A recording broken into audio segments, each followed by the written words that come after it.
Hər birinizə salam. Bugün çalışdığım qədər sizə məlumat verəcəm. Bu sadəcə məlumatlandırıcı bir vlog olacaq və qısa olacaq.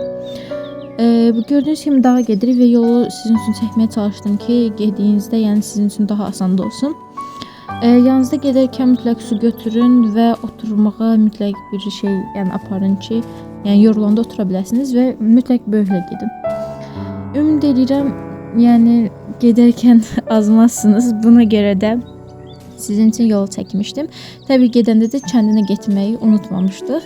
Kənd həqiqətən çox gözəldir. Sadəcə insanları az idi və biz daha da belə soyuq havada getdiyimizə görə elə də təbiət oyanmamışdı. Sizə məsləhətim odur ki, yayda gedəsiniz.